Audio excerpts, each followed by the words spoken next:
গতকাল আমার একটি পোস্ট ছিল পরকীয়া বিষয়ক। তো সেই পোস্টে এক দিদি কমেন্ট করেছেন যে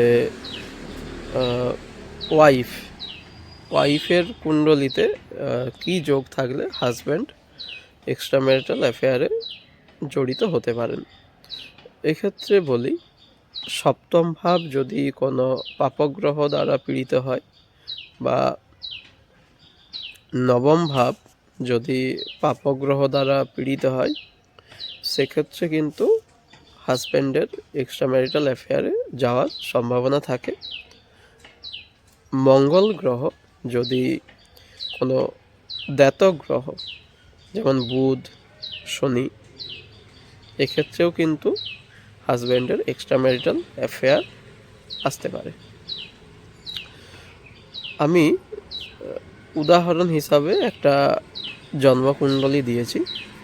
দেখুন, এই কুণ্ডলীটিতে চন্দ্র রয়েছে বৃশ্চিক রাশিতে, মঙ্গল রয়েছে মীন রাশিতে।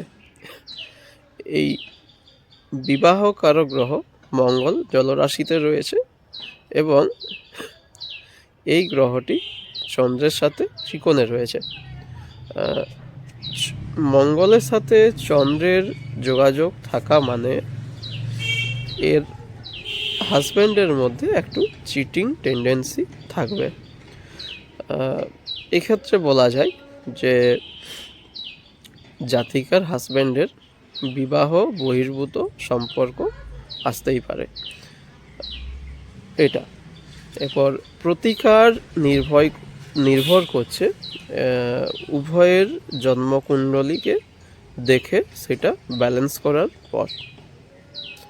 অবশ্যই ভালো অ্যাস্ট্রো গাইড নিতে হলে ভালো জ্যোতিষীর পরামর্শ নেবেন।